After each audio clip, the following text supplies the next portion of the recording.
Então, irmãos, amanhã nós vamos comemorar 506 anos da Reforma Protestante e por esta razão, como já foi explicado, nossa aula é diferente.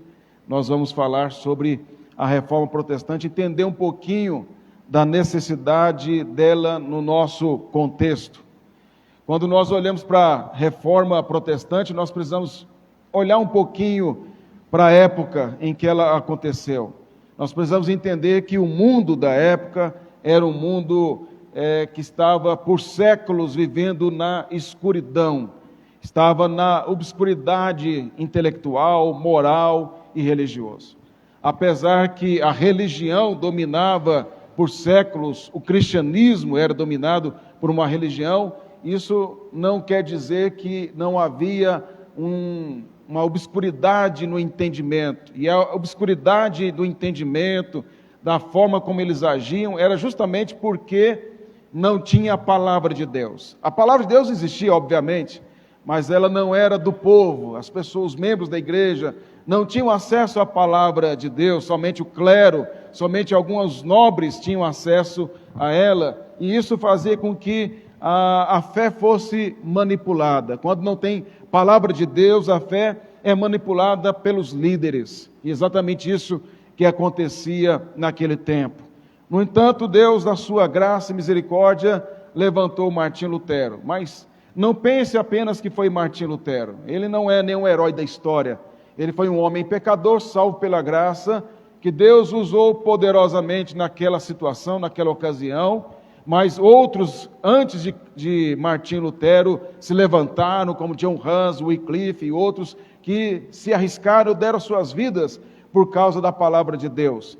Mas Lutero, na ocasião certa, Deus o levantou para que pudesse afixar as 95 teses e aí então começar a Reforma Protestante. Na mesma ocasião também, a imprensa foi inventada e a Bíblia foi o primeiro livro a ser publicado. Isso facilitou muito para que as pessoas pudessem conhecer a palavra de Deus.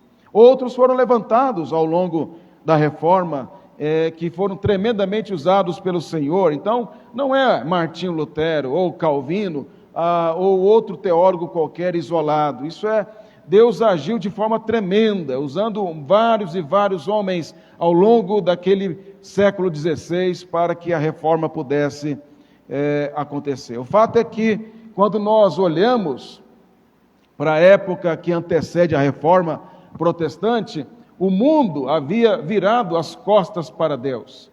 Apesar de que havia uma religiosidade cristã, era um tempo pretensamente de Deus. Na verdade, Deus não era o centro daquele tempo, Cristo não era o centro da adoração, o mundo estava de costas para Deus, e aí a Reforma Protestante ela vem para trazer a igreja novamente à Escritura. Calvino, ele disse, e ele é a segunda geração da Reforma, embora ele ainda foi contemporâneo de Martim Lutero, e é interessante destacar, como é que é uma aula, eu posso dar algumas informações a mais. Calvino tinha uma profunda admiração por Martim Lutero. Ele reconhecia Martim Lutero como um homem de grande conhecimento teológico, e há cartas de Calvino para Lutero, consultando ele sobre questões teológicas. Mas Calvino era mais jovem, então ele pegou aí a final do ministério de Martim Lutero. Mas ele viveu a realidade, e Calvino disse o seguinte, que a verdade divina jazia sepultada sobre esta vasta e densa nuvem de escuridão. Eu até citei ontem toda a parte que Calvino fala isso, no sermão, aqui apenas esta parte em que ele diz que a verdade estava sepultada debaixo de uma densa nuvem de escuridão. A ideia de escuridão aí é exatamente de obscuridade, de falta de conhecimento da verdade, em que as pessoas eram manipuladas. Quando nós olhamos para essa declaração que Calvino faz, daquele período que antecede a Reforma Protestante, de um período em que a palavra estava sepultada debaixo de uma densa nuvem de escuridão, nosso tempo não é diferente desta que Calvino fala. Nós temos vivido uma era pós-cristã, onde o cristianismo não tem qualquer relevância moral e ética. Você pode achar que eu estou exagerando, porque você vê igrejas cheias por aí, vê grandes templos, igrejas que têm canais de televisão, ou que têm grande influência nas redes sociais, pastores famosos. Tudo isso apenas são números. Mas, na verdade, não há nenhuma influência da igreja na cultura do nosso tempo. Não há nenhuma consideração da nossa época em relação ao cristianismo.